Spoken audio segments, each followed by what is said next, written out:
Today's reading starts at 1 Samuel 3. Now the boy Samuel was ministering to the Lord in the presence of Eli, and the word of the Lord was rare in those days. There was no frequent vision.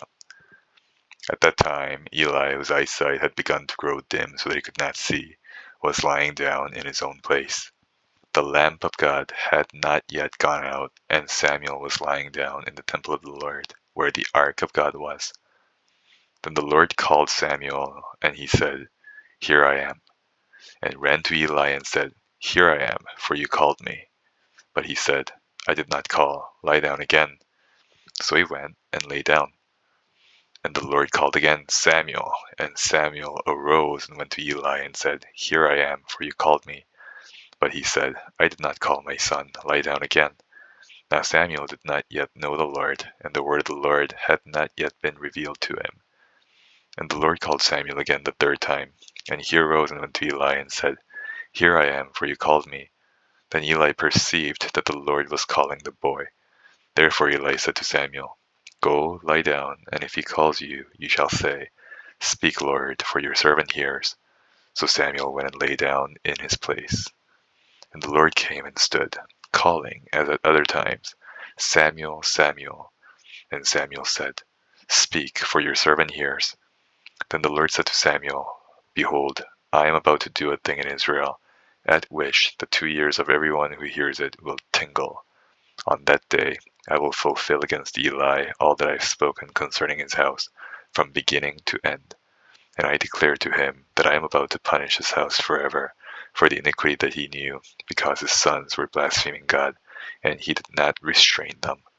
Therefore I swear to the house of Eli that the iniquity of Eli's house shall not be atoned for by sacrifice or offering forever."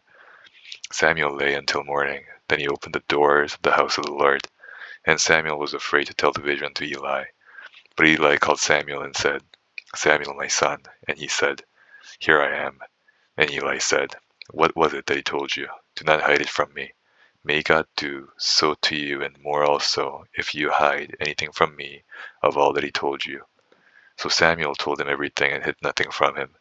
And he said, "It is the Lord. Let him do what seems good to him." And Samuel grew, and the Lord was with him, and let none of his words fall to the ground. And all Israel from Dan to Beersheba knew that Samuel was established as a prophet of the Lord. And the Lord appeared again at Shiloh, for the Lord revealed himself to Samuel at Shiloh by the word of the Lord. And now we're at Romans 3. Then what advantage has the Jew, or what is the value of circumcision? Much in every way. To begin with, the Jews were entrusted with the oracles of God. What if some were unfaithful? Does their faithlessness nullify the faithfulness of God? By no means. Let God be true, though everyone were a liar, as it is written, that you may be justified in your words and prevail when you are judged. But if our unrighteousness serves to show the righteousness of God, what shall we say? That God is unrighteous to inflict wrath on us? I speak in a human way. By no means. For then, how could God judge the world? But if through my lie God's truth abounds to his glory, why am I still being condemned as a sinner? And why not do evil that good may come? As some people slanderously charge us with saying, their condemnation is just. What then? Are we Jews any better off? No, not at all. For we have already charged that all, both Jews and Greeks, are under sin, as it is written, "None is righteous, no, not one. No one understands, no one seeks for God. All have turned aside. Together they have become worthless. No one does good, not even one. Their throat is an open grave. They use their tongues to deceive. The venom of asps is under their lips. Their mouth is full of curses and bitterness. Their feet are swift to shed blood. In their paths are ruin and misery. And the way of peace they have not known. There is no fear of God before their eyes. Now we know that whatever the law says, it speaks to those who are under the law, so that every mouth may be stopped, and the whole world may be held accountable to God. For by works of the law no human being will be justified in his sight, since through the law comes knowledge of sin. But now the righteousness of God has been manifested apart from the law, although the law and the prophets bear witness to it. The righteousness of God through faith in Jesus Christ for all who believe, for there is no distinction. For all have sinned and fall short of the glory of God, and are justified by his grace as a gift, through the redemption that is in Christ Jesus, whom God put forward as a propitiation by his blood, to be received by faith. This was to show God's righteousness, because in his divine forbearance he had passed over former sins. It was to show his righteousness at the present time, so that he might be just and the justifier of the one who has faith in Jesus. Then what becomes of our boasting? It is excluded. By what kind of law? By a law of works? No, but by the law of faith. For we hold that one is justified by faith apart from works of the law. Or is God the God of Jews only? Is he not the God of Gentiles also? Yes, of Gentiles also, since God is one, who will justify the circumcised by faith and the uncircumcised through faith. Do we then overthrow the law by this faith? By no means. On the contrary, we uphold the law. And now we're at Jeremiah 41. In the 7th month, Ishmael the son of Nethaniah, son of Elishama, of the royal family, one of the chief officers of the king, came with 10 men to Gedaliah the son of Ahikam at Mizpah, as they ate bread together there at Mizpah.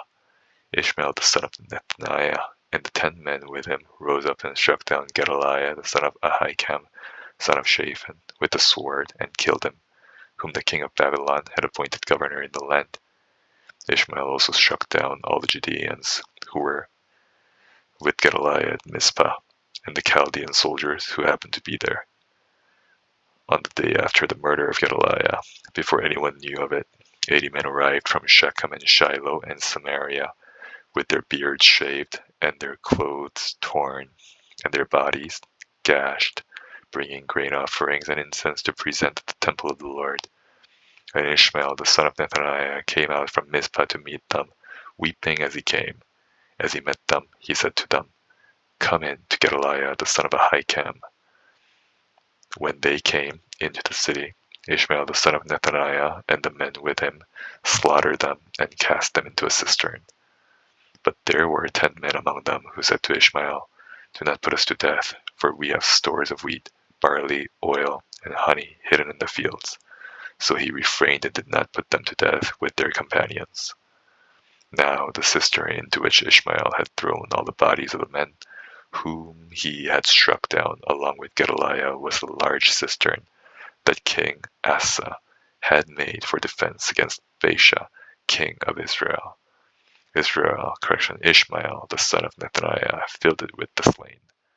Then Ishmael took captive all the rest of the people who were in Mizpah, the king's daughters, and all the people who were left at Mizpah, whom Nebuzaradan, the captain of the guard, had committed to Gedaliah the son of Ahikam. Ishmael the son of Nethaniah took them captive and set out to cross over the Ammonites. But when Johanan the son of Kareah and all the leaders of the forces with him heard of all the evil that Ishmael the son of Nethaniah had done, they took all their men and went to fight against Ishmael the son of Nethaniah. They came upon him at the great pool that is in Gibeon. And when all the people who were with Ishmael saw Johanan the son of Kareah and all the leaders of the forces with him, they rejoiced.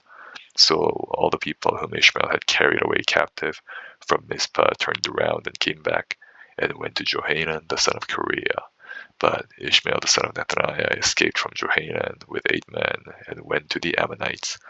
Then Johanan the son of Kareah and all the leaders of the forces with him took from Mizpah all the rest of the people whom he had recovered from Israel, the son of Nethaniah, after he had struck down Gedaliah, the son of Ahikam, soldiers, women, children, and eunuchs, whom Johanan brought back from Gibeon. And they went and stayed at Gareth. Chimham, near Bethlehem, intending to go to Egypt because of the Chaldeans, for they were afraid of them. because Ishmael the son of Nethaniah has struck down Gedaliah the son of Ahikam, whom the king of Babylon had made governor over the land. And now we're at Psalm 17. Hear just cause, O Lord, attend to my cry. Give ear to my prayer from lips free of deceit. From your presence let my vindication come. Let your eyes behold the right. You have tried my heart. You have visited me by night. You have tested me, and you will find nothing. I have purposed that my mouth will not transgress. With regard to the works of men, by the word of your lips, I have avoided the ways of the violent. My steps have held fast to your paths. My feet have not slipped. I call upon you, for you will answer me, O God. Incline your ear to me, hear my words.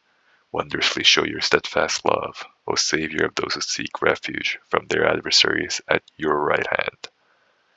Keep me as the apple of your eye, hide me in the shadow of your wings, from the wicked who do me violence, my deadly enemies who surround me.